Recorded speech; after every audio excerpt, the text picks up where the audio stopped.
Welcome to Headlocks, Heels, and Havoc, the wildest tag team in podcasting where the kayfabe drops and the chaos takes over. Let's ring the damn bell.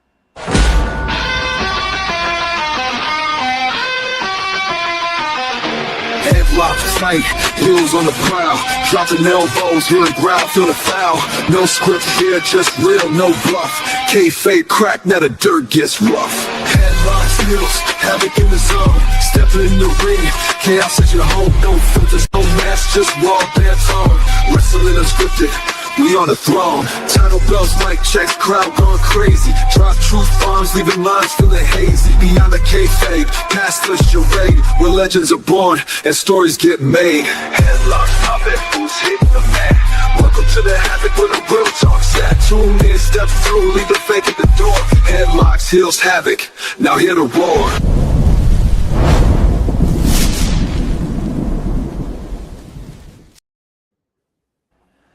Welcome to the show, ladies and gentlemen, boys and girls, children of all ages. I am, of course, one half of the greatest tag team in this podcasting game. It's me, it's that Legend. And with me, as always, is everybody's favorite uncle and my tag team partner, Uncle Slam.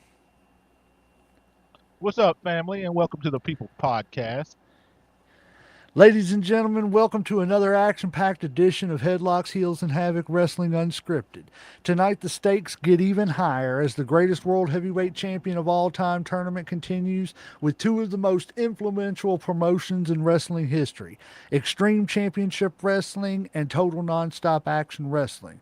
From the blood-soaked battles of the ECW arena to the unforgettable moments that define TNA, we're breaking down every legendary champion, every iconic title reign, and every unforgettable moment to determine who deserves to advance one step closer to being crowned the greatest world heavyweight champion of all time.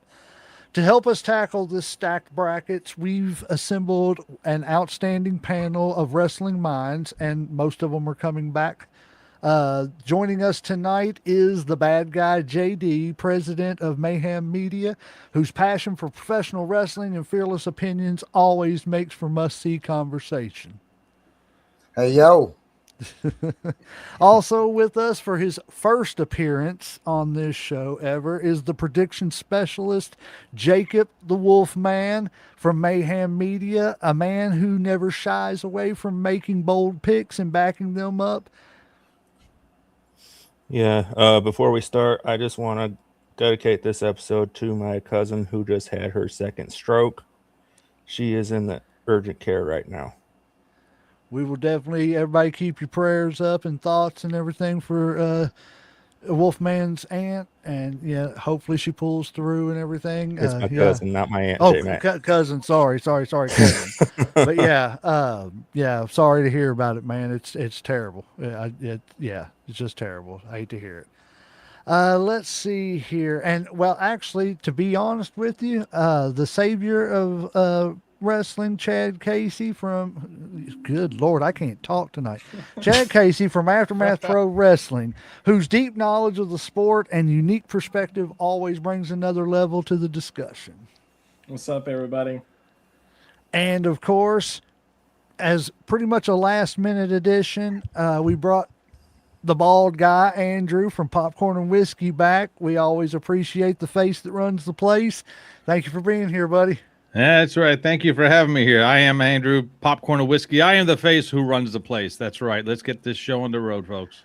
That's right. Tonight there will be heated debate, shocking opinions, and plenty of arguments as we decide which ECW and TNA world champions are worthy of moving on in this historic tournament. So grab your favorite beverage, jump into the live chat, and let your voice be heard, because this is Headlocks, Heels, and Havoc Wrestling Unscripted, where wrestling history is always up for debate and no opinion is safe. So let's ring the damn bell.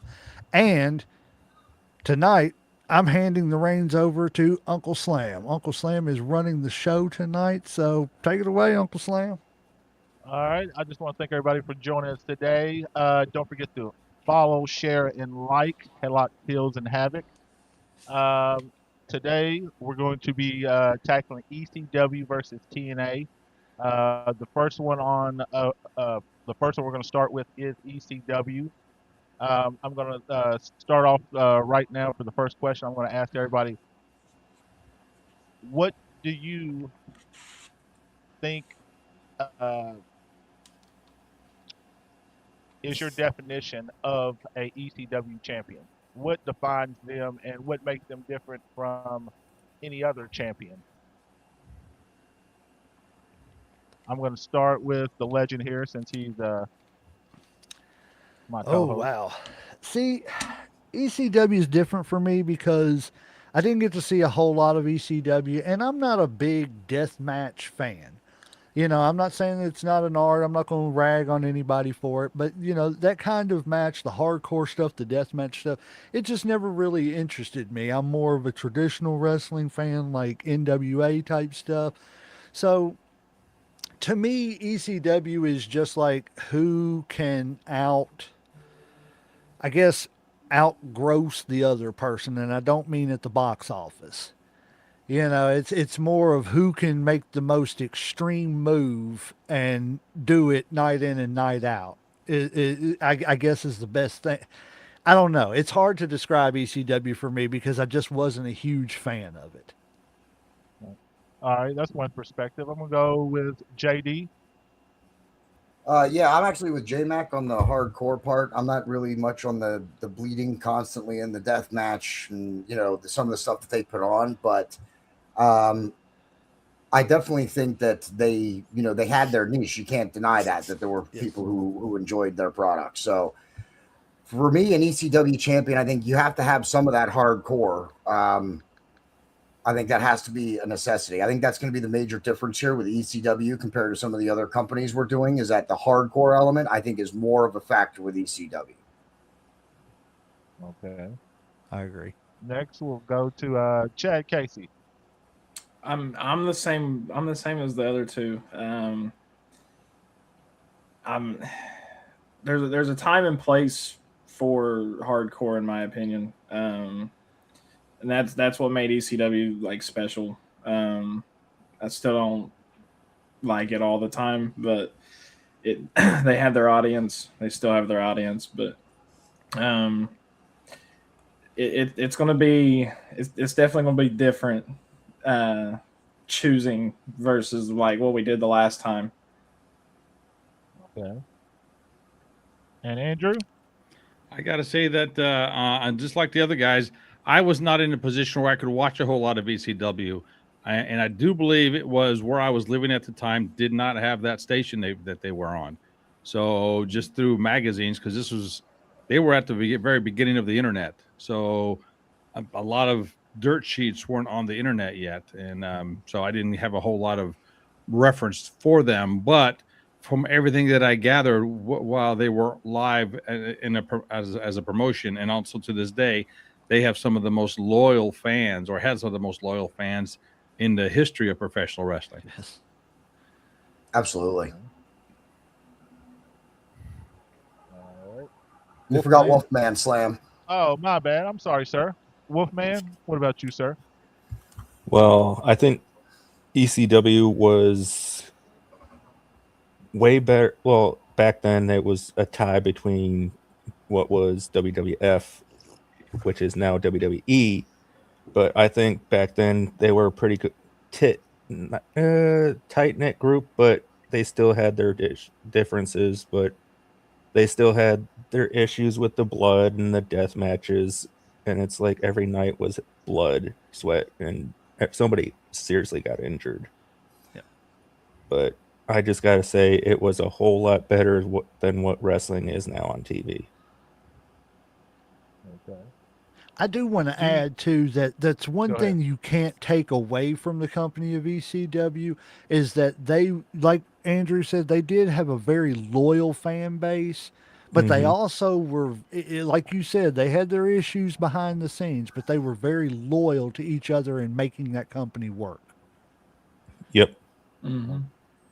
Now, like before we start this, do you think that they maybe pigeonholed themselves because of the death matches and the blood and stuff that maybe if they didn't have so much of that, they might have been around a lot longer, maybe got a better television deal, maybe got more sponsors?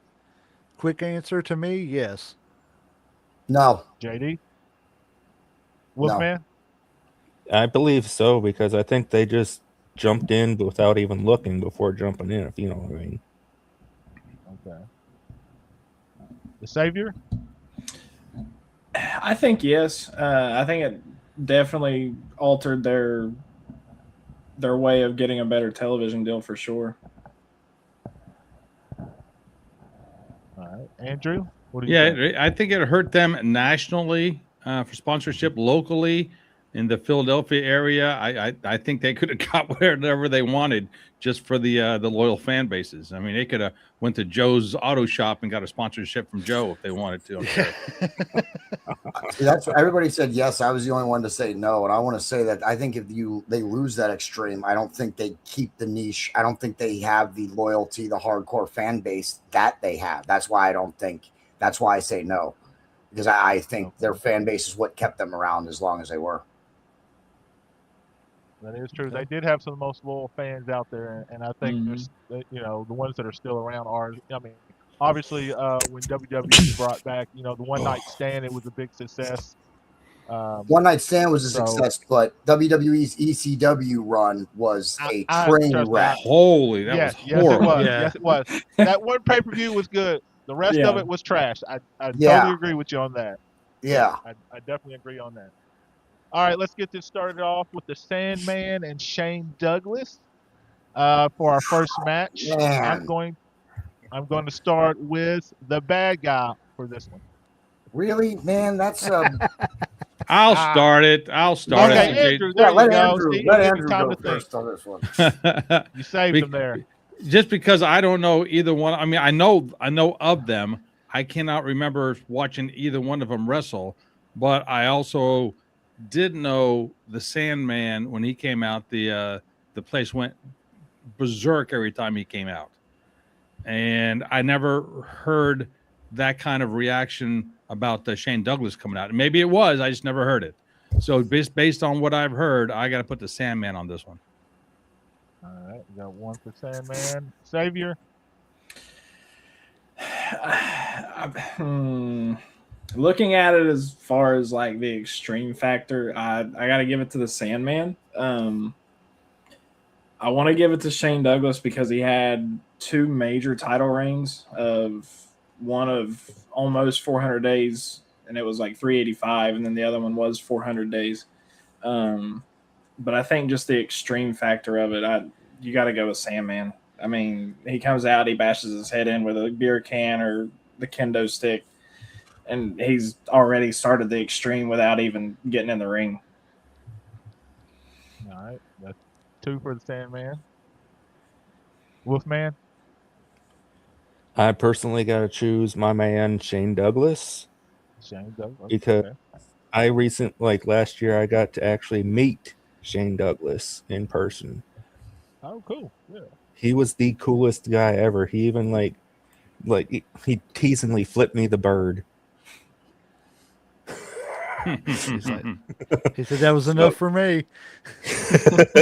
So I got to go with Shane Douglas. All right. JD, you want me to skip you and go to No, I'll Legend, or are you ready? Yeah, no, I'm ready. Okay. All right. Go ahead. My main thing is everybody saying about Sandman and the Extreme, and I couldn't agree with that more. But Shane Douglas was, that whole thing he gave, the speech he gave when he threw out the NWA title and they broke away and actually became Extreme Wrestling, the Extreme Wrestling Federation, or Extreme Championship Wrestling. I'm sorry, I don't know what I'm saying.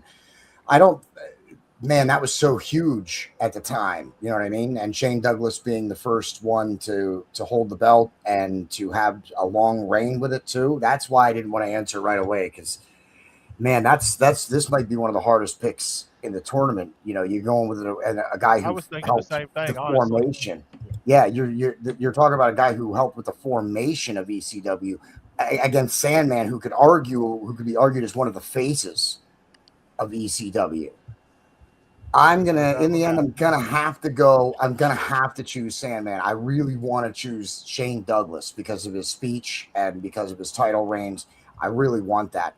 But I think Sandman is one of those faces of ECW. There's only 3 or 4 of them that I think are the faces and, just represent everything ECW is or was. And I think Sandman is one of them. So I am going to also have to pick Sandman. All right, looks like 3-1 for Sandman, but go ahead, Legend.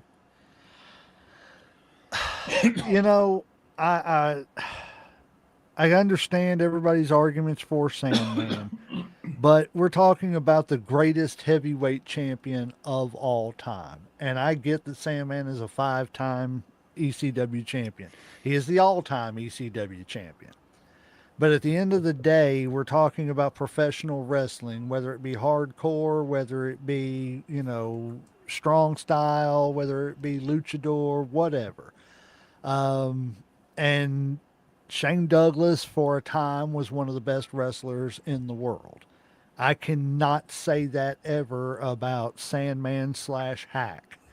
I think that's exactly what he was, in my opinion. I don't think he was, and maybe I just didn't catch the right time, but I just don't see what the appeal about Sandman is. I think the biggest pops he got was smacking a beer can against his own head and making himself bleed. So for me, it's got to go Shane Douglas. All right, we got 3-2 Sandman. On this Well, if one, I like would I have, was like JD, I think that this was like a really tough one, especially to start off with, because when you look at Sandman, he's easily the face of ECW. I mean, he's not the typical wrestler. He's got a dad bod. He's drinking a beer. He's smoking a cigarette. He's got a kendo stick. He's in the audience. He's getting ripped before he's not your stereotypical wrestler. He's more like an ECW fan. And then the total opposite is Shane Douglas. He's the wrestler's wrestler. He looks like a wrestler. He talks like a wrestler. He cuts like killer promos and shit. Some of the best promos, obviously, the one famous for the ECW, when he trashed the belt. He talked about all the legends. Oh, the Dusty Rhodes, the Terry Funk, the Cactus Jack, this and that. F all them and shit. You know what I'm saying? I don't care about none of them. I'm the best. And, this is the belt that's going to be running things and stuff. So, I mean, that right there, it's like two polar opposites of ECW, but they are so ECW. Like, it's just, it's crazy. This was really, like I said, this is one of the hardest ones I had to decide. I mean, like, if I was going to pick, it ain't going to change anything. I probably, Oh, yeah, you can tie it up. ah, God, this is so hard, like I said, because I'm over here thinking, got Sandman, who I really, really liked and shit, you know what I'm saying? Like, and then you got Shane Douglas, who I hated, but that's what made him so good. I hated him all the time. Mm-hmm. I never liked him, but that's because he did his job. But in the end, I'm gonna go Sandman on this one. Alrighty, so Sandman advances in that one. All right, next one is gonna be Taz and Raven. On this one, I'm oh, gonna start out. I'm poor JD. I'm gonna start out with the legend for this one. Alrighty, Taz and Raven. This is hard. This is really hard because you talk about two cornerstones. I mean, in the first 2 matches, we have talked about 4 guys who could arguably be considered for the cornerstones of ECW. I think the only other 2 people, maybe besides that, would be maybe RVD and Sabu. I would agree with that statement. Yep. But as far as that goes, this is so hard. But we gotta break it down. I mean, Taz had the neck injuries not held him back. Taz was going to go on to do great things. Taz could wrestle. Raven, I remember when he was Scotty Flamingo, and what I can't remember his name in the WWE, Polo or Johnny Polo, but to come from that to totally reinventing yourself and becoming Raven and having your flock, that it was huge things in ECW, and they contributed to probably some of the biggest storylines in ECW through the course of the original thing of ECW. Taz was just a machine. I think Taz could have eventually, had he not broke his neck and stuff and had the neck issues, I think Taz could have been ECW's Hulk Hogan, their Sting, whatever you want to call it. He could have been the person that they put the company on his back for a few years and made a whole lot of money, especially him versus Funk. Um, man, this is hard. But if I break it down, it's real hard. If I break it down, though, I'm going to give this Raven hits the even flow and moves on. So you got Raven on this one? Yes, sir. All right. Let's see. Let's see. I'm gonna go with Andrew next. Again, I didn't get to watch hardly any live during it, but outside of dirt sheets and magazines and stuff, reading it. Taz was just a beast, but Raven was so influential in different things and mind games and everything else. I'm going to give this one to Raven. As much as I like Tav, I'm giving this one to Raven. All right, we got two Ravens right now. Next, we're gonna go the Savior here. I got to go with Raven. Taz was a monster, but I look at him more as a wrestler, not an extremist. You have like the dream matches of like watching him like wrestle like Chad Gable, Kurt Angle, and all them. The technical side of it, Raven just exudes the extreme style to me. So you're going with Raven on this one. That's it. Yeah. All right. We got three Raven. It looks like Wolfman, you're up, sir. I just gotta say, I grew up watching both of these men, and Taz has his advantages, but if we're talking extreme championship wrestling, it would have to be Raven, because if you think about it, Raven was like a mixture of Sting, Darby Allin, all in one, if you know what I mean, because they were all dark and mysterious. And Raven was kind of dark and mysterious in his own special way. Oh, yeah. So you're So, going with a Raven on this one? yeah. All right. You got a 4-0. Are you going to make it a sweep, JD? Yes, I am. I'm going to go with Raven because I think, like was already said, I think Taz has his place, but with the injury and stuff, had he not had that injury, I think it would probably be picking Taz over Raven, even though Raven maybe is more ECW. But I don't think Taz did enough for long enough to be like the greatest champion in ECW, not over Raven at least. So yeah, I'm gonna also pick Raven and make it a sweep. All right. We got 4 for Raven, none for Taz. Now, I'm going to be the odd 5 for man out Raven. for Five for Raven. 5. I'm sorry. I'm going to be the odd man out here. I was going to pick Taz because I look at it like Raven was a psychological. All his mind games, all his stuff he did, with say, Tommy Dreamer and the kids and all that. He was one of those, he was an okay wrestler, but he was more of a mental. Taz is Brooklyn. He's old school. He's from the city. Like you can't do the mind games with him. So I don't feel like he would have the same effect. And I feel like Taz's style, as far as he was Suplex City before Suplex City. There really wasn't too many people that he couldn't take down, in my opinion. So I would have went for Taz, but it doesn't matter. It's majority rules on this one. So Raven is moving on to the next round.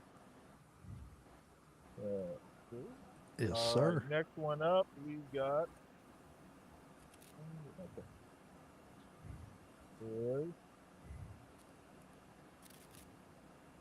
It's on the screen if you need it too. Okay, we got Terry Funk and Mike Awful. All right, I'm going to start with JD first on this one. Yeah, let's just be clear that if we were talking about Mike Awesome versus Terry Funk, that's pretty oddball match, and I think Mike Awesome wins it.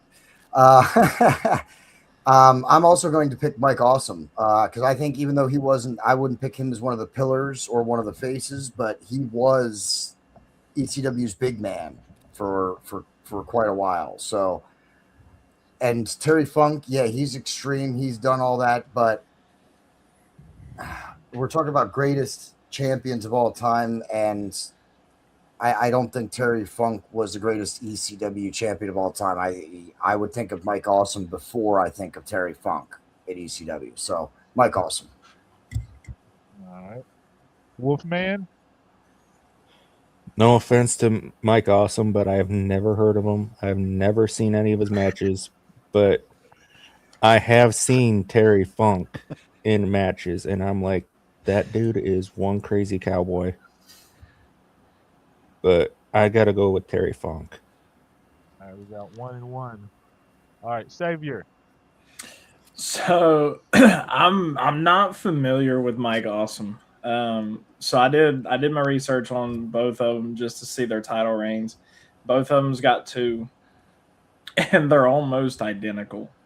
Terry Funk's got 90 days on one reign and 118 on the other. Mike Awesome's got 89 and 112.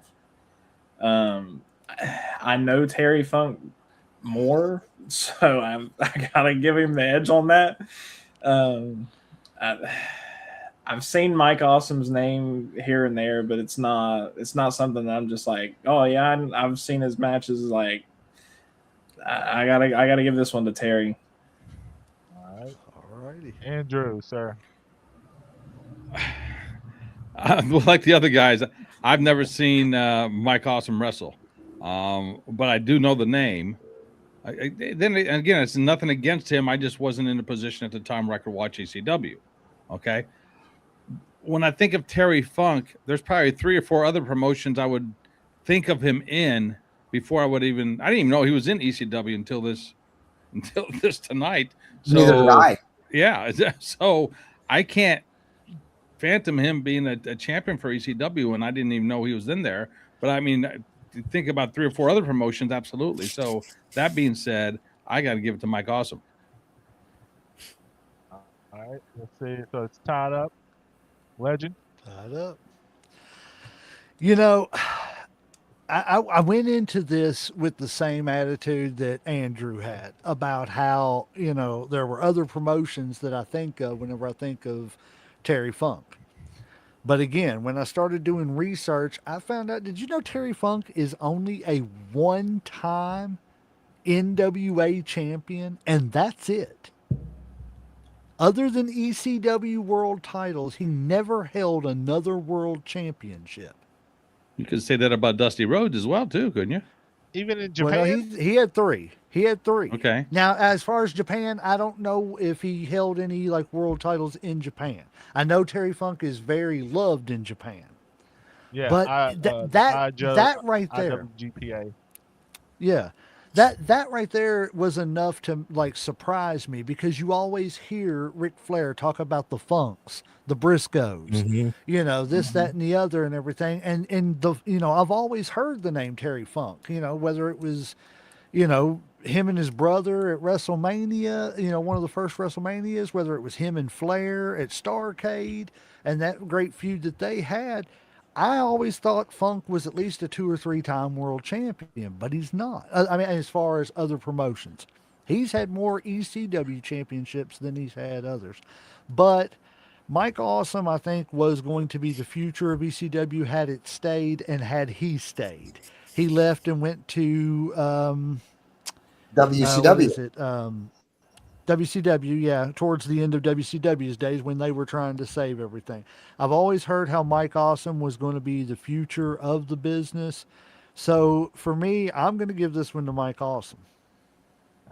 All right, so it looks like 3-2 for Mike Awesome on this one. You can tie it up. Honestly, I didn't really know who Mike Awesome was like everybody else. When I looked it up, I remembered who he was, but he still wasn't very familiar to me. Now, he's a big guy with the mullet pretty much, but but he can move. Like he's one of those big guys that doesn't mind jumping off the top ropes. He'll do some aerial stuff. So I was kind of surprised about that. Everybody knows Terry Funk. The name, the legend. He's a hardcore legend and all that. But I feel like Terry Funk is more like when I think of ECW, I think of Terry Funk. I don't think of him in other promotions. I guess like y'all do as much or whatever. Um, to me, he's more ECW, or he's more death matches or hardcore, which to me is more ECW style. So like if I had to pick somebody, I would pick Terry Funk. But I will go with the Alrighty. majority. So we are tied. I Oh just no, gotta no, are we say- not tied? Are you going with Funk?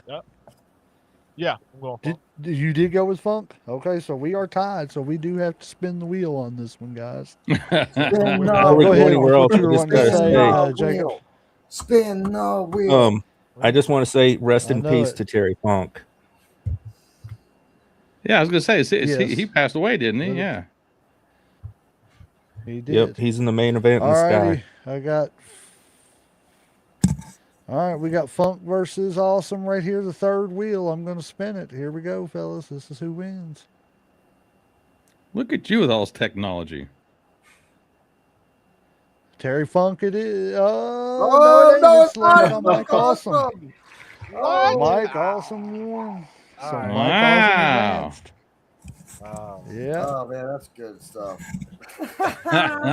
So Mike, say it gives you a little, spin the wheel, make the deal type thing. All right, guys, like this the is the Price is last Right or match of the something. Let's first move this round. around again, guys. Everybody ready? Yep. What is it? All right. Yeah, last Last match. match of the first round is going to be Sabu versus Christian. Now we're Oh, going to that's switch not it a up, and I contest. think I'm going to start with. Start with me. I'll start with JD since he volunteered. There you go, JD. Sabu. It's not even a contest. Sabu. Yeah. That was quick and easy. Andrew. I didn't even know Christian was in ECW, so yeah, Sabu. He was in the WWE version, Andrew. That's why you didn't know that. Yeah. Because it He was sucked. what? That's why. He was in He the. shouldn't even be in the tournament, bro. Yep. He was Okay. in the That's what WWE I was version. thinking when I was doing research. I was like, when the fuck did he go to ECW? And then I saw that it was the WWE version of it. Yeah, I was okay. Like, okay, that's why I didn't watch it. Yeah, not But even a he is contest. officially an ECW champion. You can officially sit there We and got get your two one vote, Sabus. J-Mac. 2 Sabus. Oh, Wolfman. I didn't say. Like I didn't JD say I says, the was bracket's voting already for him. filled out for this one. Well, Wolfman, who you got, sir? I remember watching Sabu and that, like in the barbed wire matches when they surrounded the ring instead of ropes, it was Yeah. barbed wire. Remember those? Yep. Yep. That guy was crazy, and I'm like, this guy is ECW. I got to go with Sabu, and may he rest in peace. Also, Sabu is one of those All right. pillars of 3 ECW. Sabus. All right, That's Greg he's like Savior. I said, he's one of the people. I mean, this one's easy. It's definitely Sabu. Christian had the longer title reign, but he had the Wish version of ECW. Thank you. like it wasn't ECW. Like Absolutely, it was like not. there was. I mean, yeah, you had hardcore matches, but it wasn't the ECW hardcore matches. Like Sabu, RVD, Sandman, they were the only reasons why it was still considered ECW when they brought it back. And they didn't last very long. Mm-mm. nope. No, I see why. All He right, said he Legend. had the Wish version of it. Yeah. I love I that. like that one. I got to stick with what I said earlier. I love Christian. Christian is one of my favorite wrestlers of all time. I think he's an underdog. I think he would have made a great world champion at least a few times in the WWE. I think he's been very, very, very underappreciated in his career. However, Yes, it was the Wish, Timu, whatever you want to call it, dollar store version of ECW, eBay. and it wasn't. If he had been there during, if he had been there during the original inception and stuff and everything, yeah, we could probably make the argument. But again, like I said earlier, there's probably six guys who are, you could argue Tommy Dreamer too. But Sabu's just one of those guys like the Sandman, Douglas, Taz, and Raven that just, those are the guys you think of when you think of ECW. And yeah, Sabu's got to get it for me. Mm-hmm. Yeah, I don't understand why Christian's on this list either because I honestly think of him more as a TNA person Oh than yeah, I do a Yeah. ECW. To be honest, I mean that's what I think of him. It's Sabu Typo. all day. the Make a You Wish know what version. I'm saying? All the dives off the top ropes, all the dives into the audience. Come on, man, this guy was ECW to the core. So Mm-hmm. I mean that was an easy one right there. Yep. All right, that concludes our first round. Yep. You got those graphics for us, sir? Yes, sir.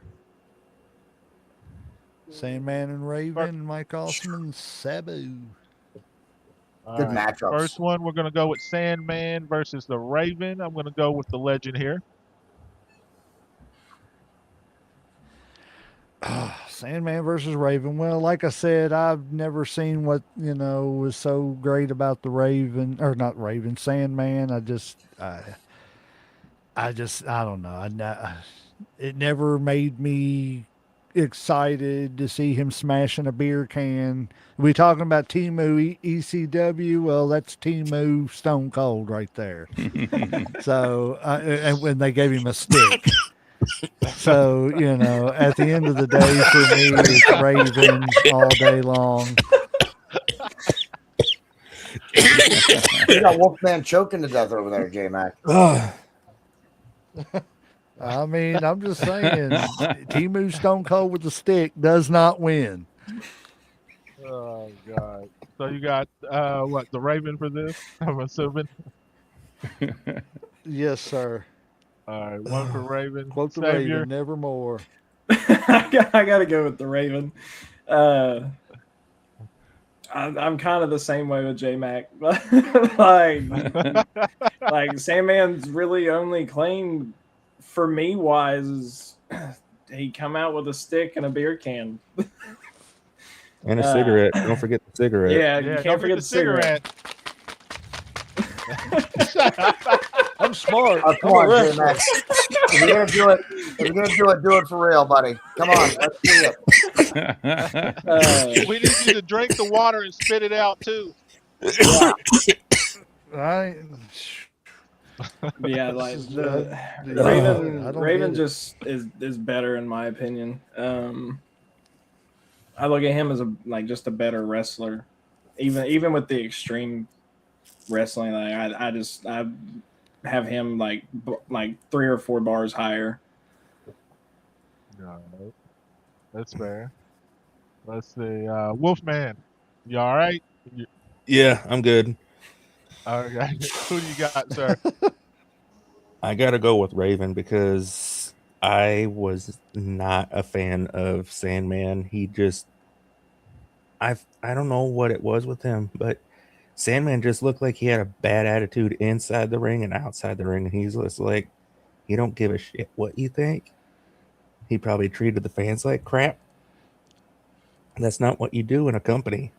You No respect offense, the he was fans. probably drunk and high most of the time, but that's So I got to go with That was Raven. New Jack, Raven, okay? That was New Jack. Yeah. it, Yeah, like, how come New Jack's not on this list? Because he Well- wasn't a world champ. Oh, okay. He I just think tried to everybody kill can people. agree. If you're working never with a a champion. wrestling company, you got to respect the fans That is so because true. the fans technically paid the wrestlers. oh yeah, They do. If you disrespect the fans, they're not going to Yeah. come to the show. 100%. So I think Raven respected the fans more than Sandman. So from a fan's point of view, I got to go with the Raven. All right, we got 3 Raven. Andrew, sir, what you got? As much as the pop was for the Sandman, I'm not a fan of the cigarette thing, so I'm going with Raven. All right, it's 4. JD. Yeah, I want to pick Sandman too, especially because he's the all-time ECW champion. He's had the most reigns in ECW and stuff. I definitely want to pick him, but and even though it's ECW, at the end of the day, though, there is still wrestling. Wrestling has to be involved, and That was a good idea. Sandman wasn't much of a wrestler beyond beating somebody with a kendo stick or whatever. I don't even maybe a vertical suplex was in his arsenal, and the only other wrestling move he did was the Russian leg sweep, which was with the kendo stick. So I'm going to have to, being that this is a tournament about professional wrestling, even with ECW, I'm going to have to go with Raven because I think he's overall the better wrestler. Mm-hmm. All right. Looks like Raven's got this. I kind of agree with y'all on this just a little bit, but I do like the Sandman. I didn't hate him like Legend did or whatever. But you're right. Like he wasn't really a wrestler. He was a brawler. He was, like he wasn't, like you wasn't gonna see like an arm drag. You wasn't gonna see like a suplex. You're gonna see him probably punching you, kicking you, hitting you with the kendo stick. One of his biggest, claim to fame is the entrance is Inner Sandman. It got everybody hyped. It got everybody going. I mean, that's what really got everybody, hyped about it. So, I mean, like JD said, when it comes to wrestling, I got to give it to Raven. Nothing gets rednecks going more than smashing a beer on your head. Or burning somebody with a cigarette. While playing Metallica. While carrying a stick. No, that sounds like a stereotype over here. Right. Hey, I'm a huge Metallica It looks fan. like Raven won that. He would have been the king of the redneck brawl. I think he was a few years after ECW closed. All right. Like, did we get everybody? Probably. I don't know. It looks like that was. I think so. And Raven moved on. Yeah, Raven pretty much took that wholeheartedly. All right. Next up, we got Sabu and Mike Awesome. I'm gonna switch it up, and I'm gonna start with the Savior. This one's another easy one for me. Like I said when I did the Mike Awesome one before, I've really never heard of him, but Sabu is, if he's not the face of the company, like he's one of them. When I think of ECW, he's one.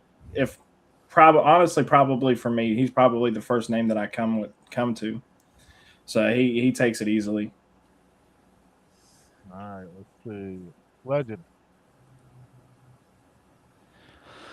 Well, I mean, again, we're talking about one of the pillars of ECW versus a guy who could have been the future. And I say that, rest in peace, Mike Awesome. It's sad that he succumbed to what he did. I believe it was his addictions. But I believe the man had a whole lot of potential. I really do. Just watching him. He was a 6'7", 6'8" guy, built like, Brian Adams, Brian Clark, that type of guy that could move. And, yeah. And, so, I mean, there's no telling where his potential could have taken him. And unfortunately, it was cut short because of things like that. But Sabu, Sabu's just, he's literally an ECW legend. When you think of ECW and you think legend, Sabu's one of the first names that pops in your head. So I got to give it to Sabu. All right, let's see. We got JD, sir. Yeah, I'm gonna pick. As much as I like Mike Awesome, and he was a big guy, but he's not who you think about. So yeah, I'm also gonna go with Sabu. Sabu. Okay, that's another Sabu. Let's see, Andrew, sir. Sabu is synonymous with ECW. I mean, again, you think of ECW and he's going to be in your top top 5 at least. I mean, it's sad, but he's top 3 people you think of. So it's got to be Sabu, no question. All right. For the clean sweep, Wolfman. I gotta say, to help JMac, he was 6'6", 292 pounds. Mike Awesome. He died from suicide. I gotta say Sabu. Sabu. Sabu for the sweep. I think I was kind of. You forgot Chad. No. No, I started it. Oh, did you Yeah, start yeah. it? Okay, I'm Yeah, I sorry. started it. I'm stupid. Okay. Pay Well, no you kept attention to switching the. around the positions. Yeah. so I had to- My bad, man. My bad. This thing's messed all up. I gotta mess with it. My apologies. you're fine. Like I said, I'm I'm sabotaging him. I'm kind of following everybody else's on this. Like I said, I really didn't know much about Mike Awesome. I like I would know him if I saw him, but as far as knowing much about his career, I really don't know much. And this is a ECW tournament, so like everybody said, when I think of ECW, he's one of the first names that comes up. You know what I'm saying? I mean, he was there. His matches are legendary. You know what I'm saying? Especially the barbed wire matches he had, whether it was diving off the top rope into the the crowd or like a chair or whatever. You know what I'm saying? Like he was fearless. Like he didn't care about his body. He was almost like Darby Allin before Darby Allin or something like that. You know Or what I'm saying? Mick Foley. Like he was just reckless, and I think that's why people love him so much because he didn't care. He took those risks. He did what the fans wanted him to do. So. Now he recently passed away, hasn't he? Yes. Yeah. Wasn't it last year he passed away, or was it or a couple years? It was last year because he had a match, and then a few days later he passed away, and people said that he shouldn't have had that match. You're right. But speaking of passing away, today also was the day that Hulk Hogan passed away. Remembrance of him too. Was it really? A year today. Wow. And there was another guy. Speaking of which, since we're talking about ECW, there was a gentleman who passed away from ECW, and I cannot think of who he was. I'm trying to find his name real quick. Keep going, Uncle Slam. I'll find it here in a minute. Right. Let's see. Here it is. Here it is. Sorry. Former ECW star, The Equalizer, Paul Bykow, dead at 58. Doesn't say how or anything like that, but best wishes to his family and condolences and all that stuff. Sorry. All right. I think we're finally down to the last two, which is Raven and Sabu. Yes. Any volunteers to start this out, or I'll go first. or like would y'all just let me pick? Wolfman, Who's going to take it? Oh, Wolfman. I'm sorry, sir. Go ahead. So this is Sabu versus Raven. Yes, sir. Yeah. In the finals. Greatest. For the greatest ECW champion. Oh, he's still thinking. I got no offense to Raven, but if you're talking ECW, we got to go with Sabu. Ooh. All right, one Sabu right here. Okay, Savior. I gotta go with Sabu. I look at him as the face of the company. I can't not pick him for that. I really want to go with Raven because he had he held the belt for 252 days for one of his reigns, and that's impressive, especially with the deathmatch style. But Sabu's just that pillar. All right, so legend. This is hard. This is a classic. I mean, this is a big time classic.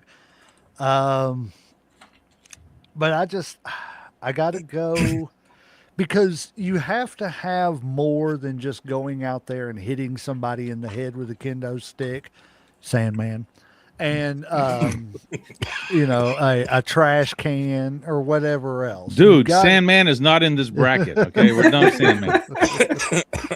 But when you can't just do that stuff, you got to have some kind of ring psychology going on and a story going on. And I think because of that, I think Raven's stories were more prevalent, and I just think that Raven takes the cake here. All right, we got a Raven here. Okay. Let's see. JD. Yeah, I also am going to pick Raven, actually. I think while Sabu is certainly synonymous with ECW, I think Raven had his best runs while in ECW. So, and I think he's overall the better professional wrestler. He's a better character, he's a better gimmick. Sabu was just a guy, he's the guy who likes to go out there and put his body on the line, which people love. But other than that, what did Sabu offer in terms of gimmick or character development or story, right? So I have to go with Raven because I think he was all around the overall better wrestler than Sabu was. So I'm going to go with Raven. Is that a 2-2? Mm-hmm. That's Yes, what I thought. Andrew will be the tiebreaker here. Well, JD took the words right out of my mouth. As much as I love, I don't want to say I love him, but as much as people loved Sabu, again, I didn't get to watch it. The all around, the talker, the psychologist, the in ring stuff, it got to be Raven, hands down. But in this match, hands down, Raven. All right, looks like we got Raven with a 3-2. I'm going to kind of agree with y'all when it comes to Raven. I feel like, honestly, I felt like Shane Douglas would have been my first pick for, I kind of wanted him to go a little bit farther, but he didn't. So if I have to choose these two, I, as much as I think Sabu is a pillar, this is a wrestling match when it comes down to the end, and I think Raven is a better wrestler. I think his block would definitely interfere, giving him the edge to beat Sabu. So I would have to go Raven on this one also. All righty. So it looks like we have Raven is the Yeah. greatest ECW champion. Now, the does everybody agree with this, or would they pick somebody else? And I'm going to ask one more question: is if you could take somebody off this list, who would you replace them with? Christian. Christian. Christian. Christian. Funk. All right, everybody takes Christian off, and who would you replace it with? RVD. Except he wasn't the champion, was He he? was never ECW champion. Yeah. Yeah, he was. Yeah, he was. He Because was? he unified the WB title and the ECW title. One night. Oh, so stand. he was a Timu one. So he was the Timu ECW champion. Yeah, he's with Christian. Timu kind champion. of like it was really before. So he won the Money in the Bank at Mania 22, and cashed in for a title, like not a surprise cash in, like it was planned and everything. And he beat Cena when Edge speared Cena through the table. I mean, if you have Christian on the list, then I would have put RVD on the list for that too.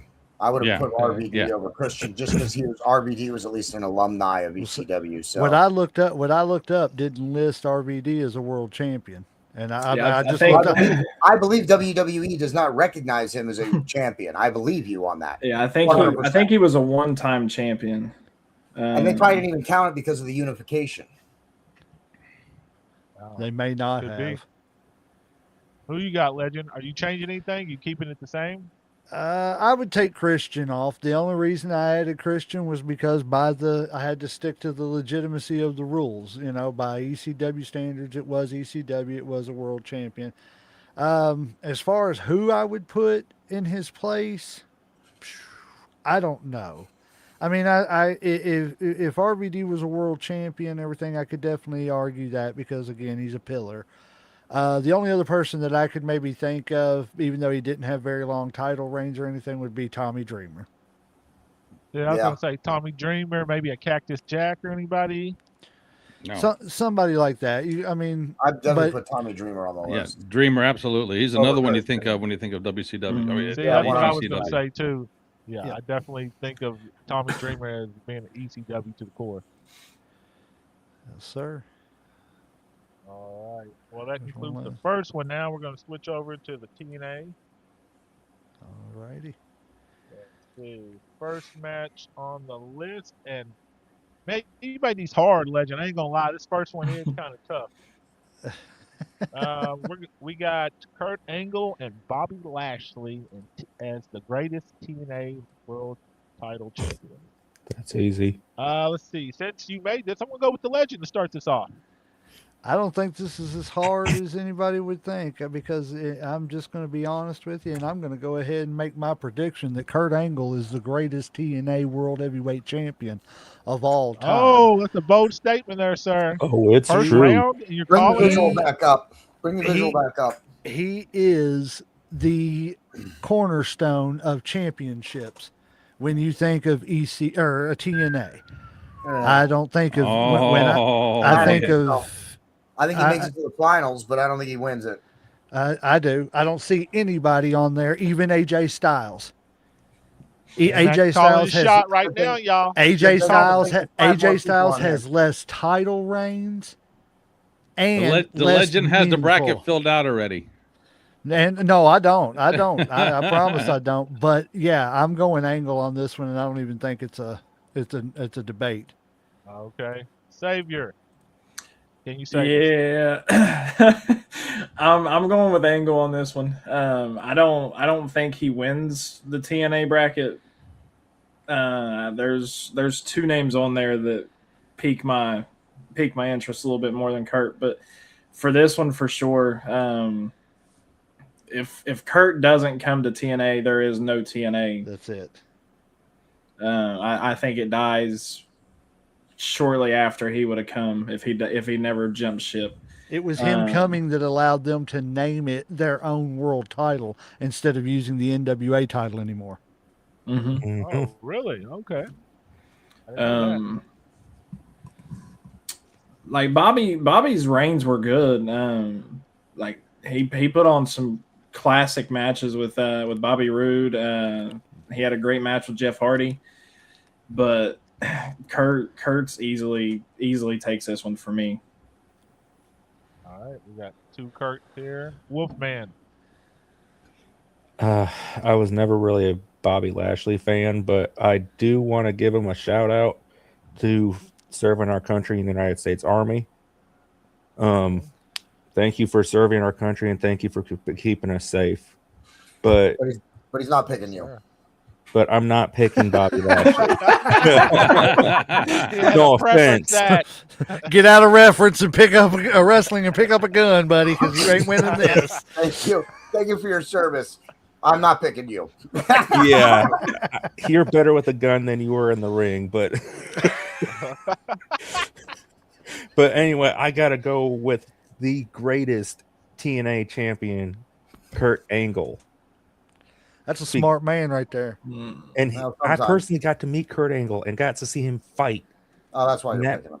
That man knows how to use the ring to his advantage. So I got to go with Kurt Angle. All right. It looks like we got Kurt on the three Kurts so Andrew. far. Yep. Yeah.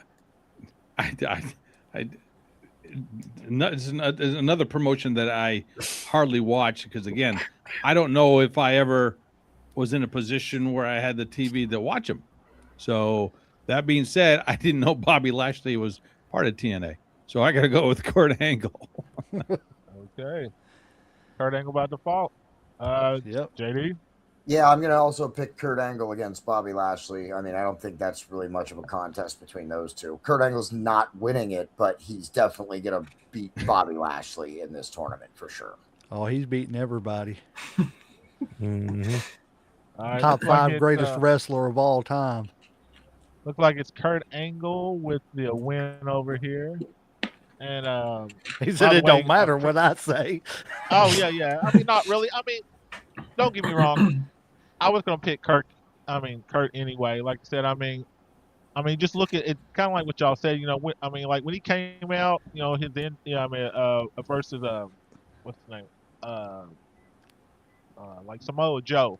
You know, that entrance when he came in, you know, suplexing him or whatever. His matches, you know, doing that somersault off the, the entrance, and what was that somersault off the steel cage?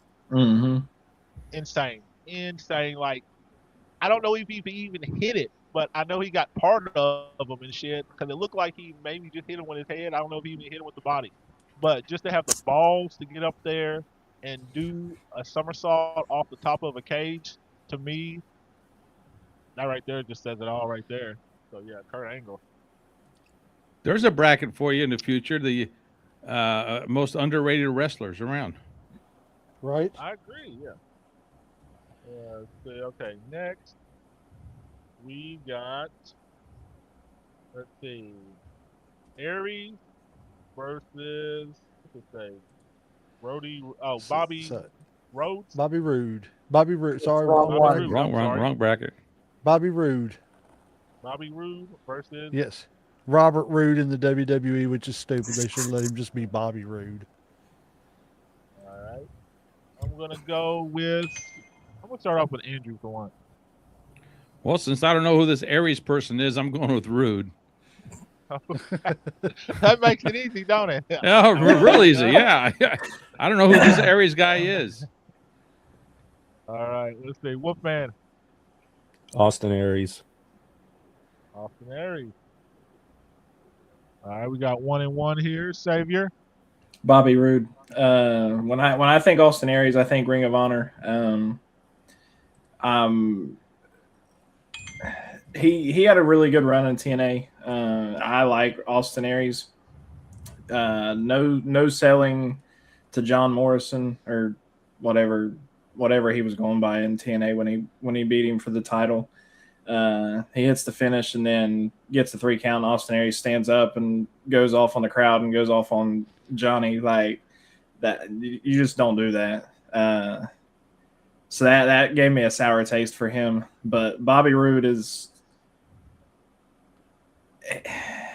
he's on my fence of being the greatest world champion of TNA. Oh, He's the it factor for a reason. all right. Another bold prediction. How many do we have right now? Sorry, I just don't. I want to make sure my count's right. 3. I think it's 2-1. 2-1. Oh, 2 to Yeah. 1. 2-1. Oh, Bobby. yeah. Okay. Wolfman picked Austin Aries. I forgot. All right. Yeah. All right, Legend. I'm going to go with Bobby Roode. I think right. Bobby Roode was probably, if Bobby Roode could have went to the WWE 5-10 years earlier, Bobby Roode would be, I don't want to call him a poor man's Triple H, but Bobby Roode would have been that good. Mm-hmm. He is that good. We unfortunately caught him at the end of his career when he was trying to pad that retirement fund in the WWE. And I don't blame him, you know what I'm saying? Because there ain't no, retirement fund. And if the WWE wants to pay me for 2 or 3 years to wrestle at the end of my career to make a little extra padding on that financial situation for the rest of my life, I'm going to do it. But I think if people went back and watched Bobby Roode when he was, and I'm not talking about beer money. I liked beer money, but I think Bobby Roode by himself, like he said, there's a reason why his nickname is the It Factor, and Bobby Roode wins this. All right. Well, we got 3-1 Bobby Roode. Bad guy. Yeah, Bobby Roode, I think for sure. He was a better TNA guy overall than Austin Aries. I don't have a problem with Austin Aries, but Bobby Roode was the bigger star. I'm also a huge fan of beer money as well. So, All right. It looks like a 4-1 on Bobby Roode. Now, I like Andrew. I had no clue who any of these guys were. I haven't really got to watch. Dude, we much can barely TNA, hear your so- microphone. We can I barely have hear to you. agree with All right. Andrew. Yeah, I agree with Andrew. Like, I really didn't know anything about these guys. I've really never seen them until I started doing research. So, I mean, I guess by default, I kind of got to go with Bobby, just because I don't really know much about either one. So I'm gonna, I guess, lean on y'all for knowledge on this one. But he got a clean sweep. All right. Next, Uncle we got Slam. looks like- Hey, Uncle Slam, in your Yeah.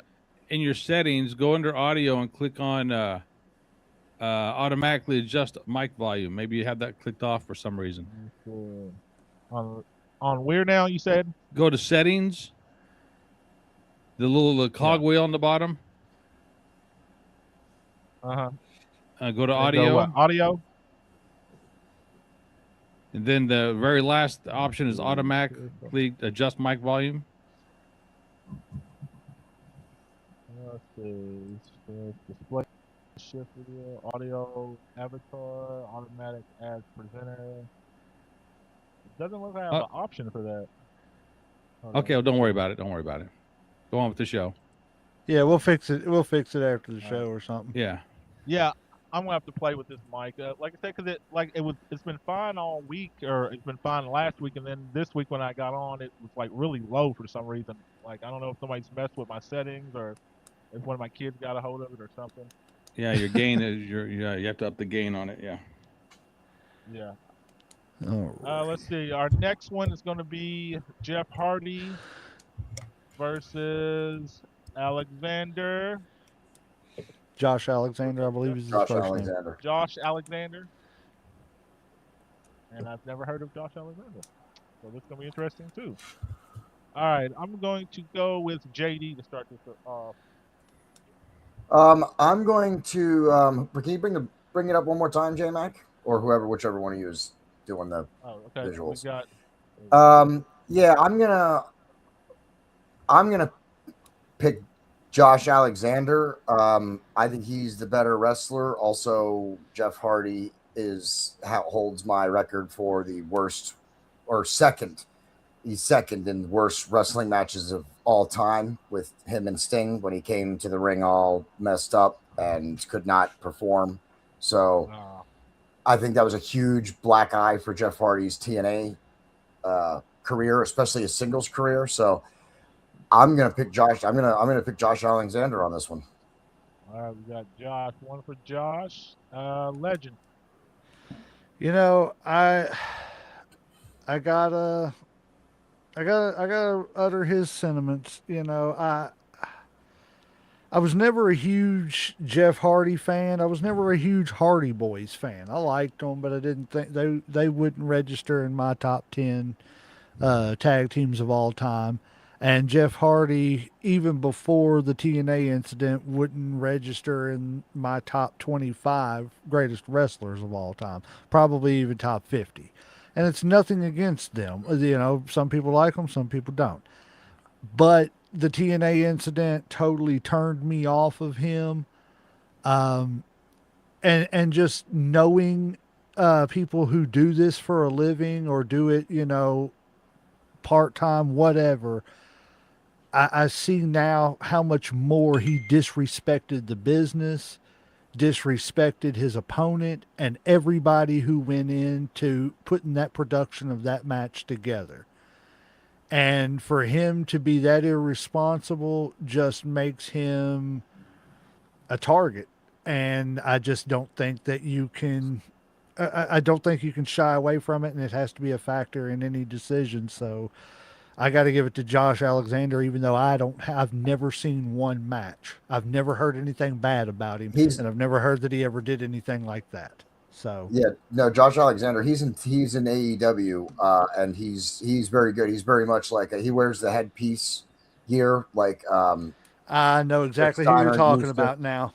Yeah, he's a good wrestler. He's a wrestler like Chad Gable's a wrestler, like Kurt Angle's a wrestler. He's one of those real wrestling guys, and he's real good in the ring. He is real good. Yeah, I know exactly who you're talking about. Give me Kurt Angle, Chad Gable, and Josh Alexander in a three-way match, and that could be the match of the decade.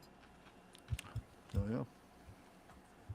All right, let's see. Okay, Savior. This one pains me. I absolutely love Jeff Hardy, and I don't like Josh Alexander whatsoever. I'm not taking away from him in the ring. Like he's phenomenal.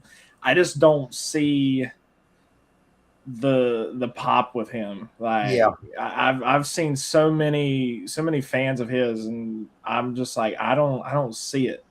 But the incident with Jeff, just it led to one of the greatest promos I've ever heard and that was from AJ when he confronted Jeff backstage. If y'all haven't listened to that one, it's a must listen. You talk about shooting on somebody. AJ put it all out there. But I wouldn't call the Sting Jeff Hardy match a dream match, but it was one that was like the build up for it was great. And it was one of those that you wanted to see. And then Jeff comes out and he can't hardly walk. You can see it on his face that he's not going to be able to do anything. And then Sting has to force him down, and you could see that Sting held him down for the 3 count. And that just tarnishes Jeff's 3 title reigns, in my opinion, to me. So as bad as I don't want to pick him, I've got to go with Josh Alexander. When Bischoff is the voice of reason in the room, Yes. something's wrong. Yes. You know something's wrong. Yeah. Absolutely. And he makes a beeline down to the ring to stop it. And then he calls it a no disqualification match, and then there's nothing done with that. I was like, okay, like, why didn't you just come down and just cut a promo and just, because Jeff's in your faction, like, just cut a promo and like get your signal going. Right. All right. Let's see. Wolfman. I was gonna pick Jeff Hardy because I loved watching him and his brother as the Hardy Boys. Because when they were together, they were unstoppable. But with what Jeff Hardy did outside the ring, putting his life on the line, even when he is, what's the word, intoxicated? Good word. I myself have actually been in a wrestling match that nearly killed me. When you're intoxicated, it puts your life even more that close to not getting back up at all. I think Jeff Hardy should be ashamed of himself for ever doing that, tarnishing his reputation, tarnishing the reputation of the company he worked for, and disrespecting the fans. So I got to pick Josh Alexander. Did we already get you, Andrew? Nope.